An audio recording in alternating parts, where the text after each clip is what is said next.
To be honest, I don't think it's worth it. So to further explain my opinion on this activity, let me share with you our whole journey. The van will pick us up by 4 a.m. so we started getting ready 30 minutes before. Today is our Dugong Dive Day and we are on a joiner's tour today because there's no private boat available going to the Dugong. So to go to the Dugong, you have to take a 2 hours van, 1 hour boat, and you can only stay there for 15 minutes. So that's what we will do today and I will show you our journey. And yes, it is currently 4 a.m. and we needed breakfast, so dumaan muna kami sa McDonald's. We are now here at McDonald's, so we're just buying some breakfast. Joiner's tour siya dapat, pero since wala kaming kasama, so para na din siyang private, which is nice. Grabe yung tan line ko, oh my god. Hello everyone, good morning. So it's been 2 hours. It's currently 6 a.m. right now. And we are here by the port. And we will take a 1 hour boat ride to go to the Dugong site. Bingas, here we go. Ito na yung cold chocolate namin. Kasi hindi namin siya mainom dun sa van dahil medyo matagtag siya. And excited na kami. So apparently, kapag nagpunta tayo dun sa Dugong site and nakapag-dive tayo with Pingas, tama ba? Pingas? Hindi na tayo pwede mag-dive with a van. Gusto nyo mag-dive with the two, magbabayad kayo twice. Ganun daw ang patakaran.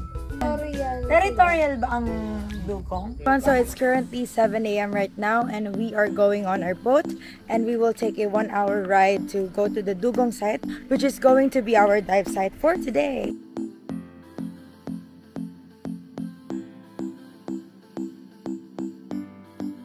Ano to? Names?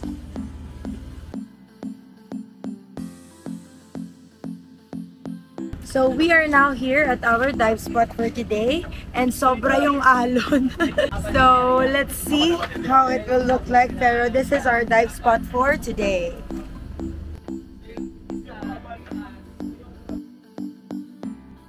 So right now, we are currently 8 in line. So we are waiting para makapag-dive kami. Because they're limiting the people that is diving na malapit sa Dugong. So you cannot go really close to the Dugong. You can only dive 5 meters away from them. So right now, we are waiting for our turn.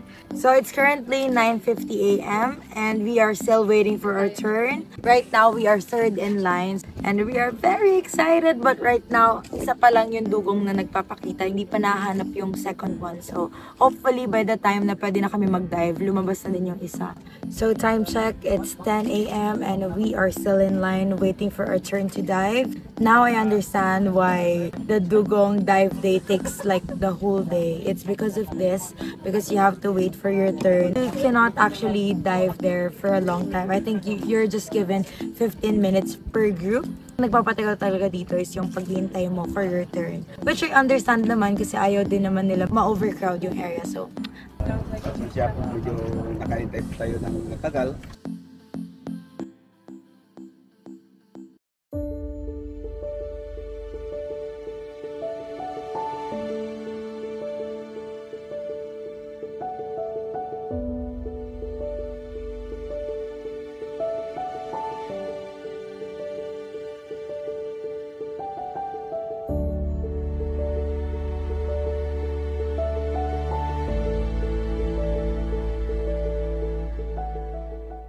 So we just finished our 15 minutes dive and to be honest, I don't think it's worth it because sobra kaming minamadali. Though I understand it's 15 minutes pero it's 15 minutes per group, so 5 kami. Mabilis mo umakyat!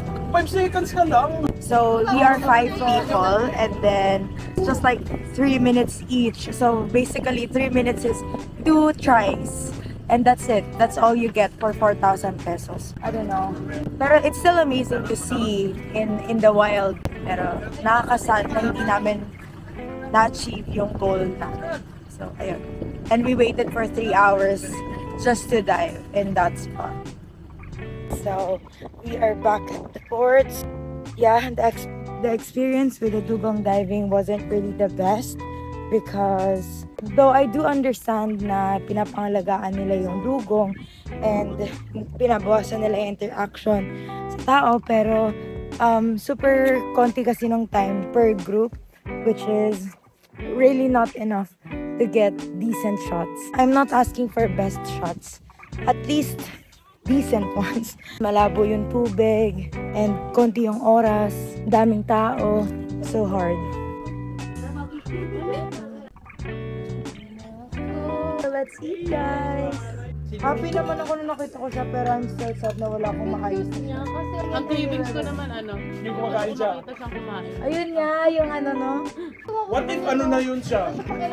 Busog na. Nahihilo. Kasi ang lakas ng alon. We are now heading back to our van and we will be traveling for 2 hours to go back to our hostel. Just to make it clear, I don't recommend this activity for our divers whose goal is to get good videos. The sea was wavy, the water was murky, there were a lot of people in the dive site that affected the planned dive flow of our group.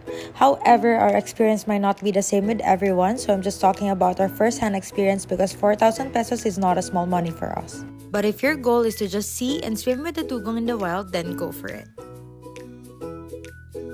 Hello everyone! So right now we are getting ready to go out to have dinner at Santino's.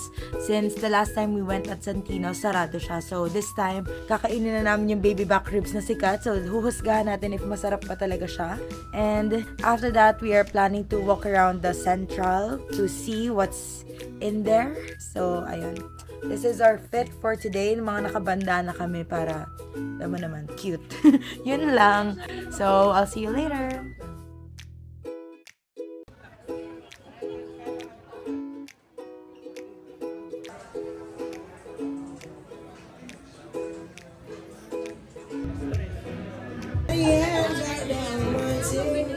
Hello everyone, it's me Annie again and wala na akong bosses in fairness. Right now we are walking down our hostel because we are going to Mount Tapias today and today is Clyde's last day, so that's our last itinerary with him. But after Mount Tapias, we are planning to go to Tag Resort.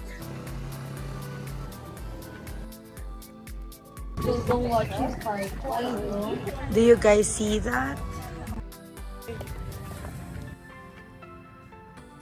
Almost there.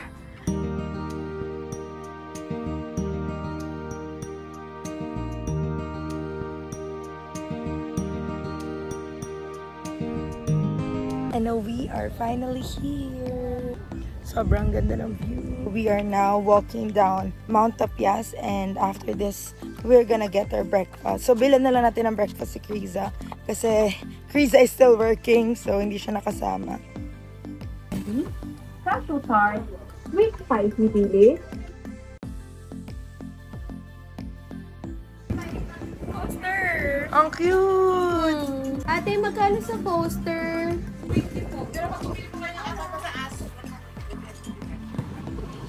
Ay, ang sarap. Ang init, walang kuryente. But this is our breakfast for today. Sisling tapa. Itlog. We are now back in our hostel but unfortunately brown out sa buong town proper. So, medyo mainit. Plan pa naman namin matulog muna before we go out again. Pero, ayun, kitang-kita pala yung ano dito. Ayun no, kitang-kita pala siya sis. Ayun, this one is the Mount Tapias. This is the view from our hostel. Hi, Clyde! Thank you so much! Hi! Hello everyone, so we are still here at our hostel but we are about to go out now. We are going to Tag Resort. So sa Tag Resort, it's 700 pesos but 350 pesos is consumable for food and drinks. We are now walking, going to our tricycle. Ayun na si Kuya, sumisilip na.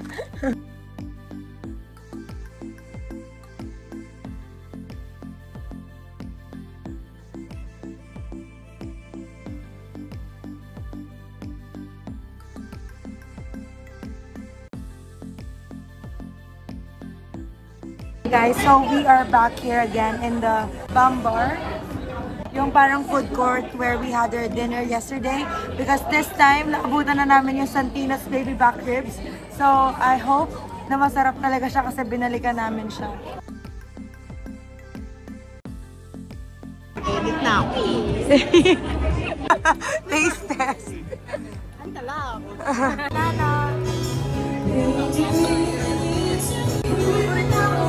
And I can confirm the beef sisig and the baby back ribs of Santino's is really a must try.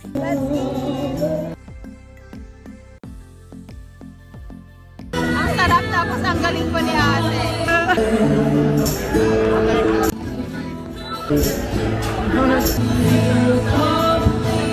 Hello everyone! So lumabas na kami bago pa mag-start yung next song kasi hindi kami makaalis. Sobrang galing ng kumakanta dun sa Bambar. So try and go there on a Saturday. Kasi yesterday iba yung kumakanta eh. So I think Saturday is the best time to go to Bambar. And right now we are walking, going to get some churros and crepe.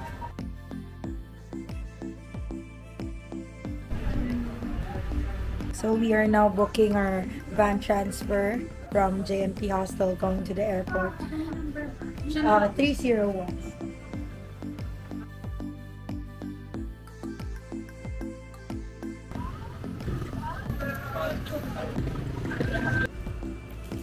Let's try the churros.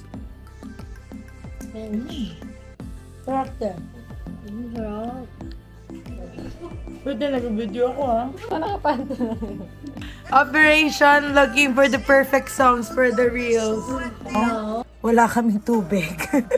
Hindi pa kami naliligo. It's currently 10 a.m. and we have a van pickup going to the airport by 1 p.m. Pero di pa kami nakakaligo. Di pa kami nakakapag-ayos. Kasi walang tubig and hindi kami naligo kahapon. So, pangalawang araw na to. Hindi na nakakaganda yung mga ganitong gawain. Sorry na lang po sa mga katabi namin sa airport. Just saying, hindi ba kami naliligo? It's not our fault, walang tubig. Tapos diba yesterday nag-brown out. So naapektuhan din yung pump nila. So walang water. So ngayon naman, hindi ata na-fill yung tangke ng tubig. So wala ding water. So that's the problem. It's the second hour na naghihintay kami ng mag-ayos ng water until nawala pa din. So, I don't know. Tatanggapin na lang ba natin yung yung katotohanan na hindi tayo makakaligo? I don't know. Okay, it's time to go to the airport and go to Cebu. Let's go! Strong independent. Right! Hulaan nyo kung nasan kami. Here we go again!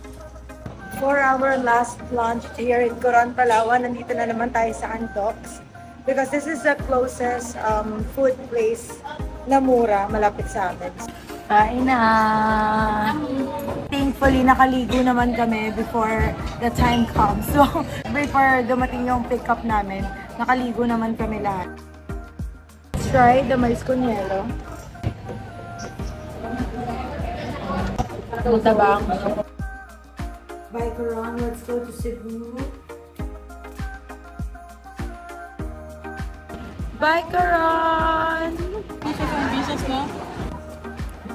An. Kumusta naman yan? Hatiin ko ba ba? Ilang time na po tayo? Nagka-compute na.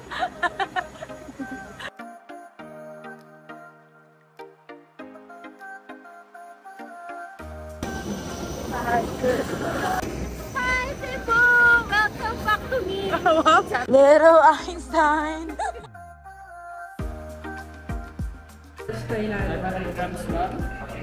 It's really spicy.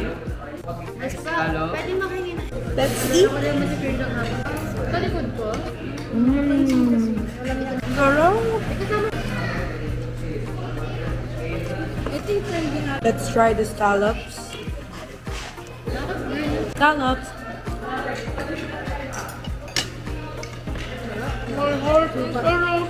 Sobrang sarap!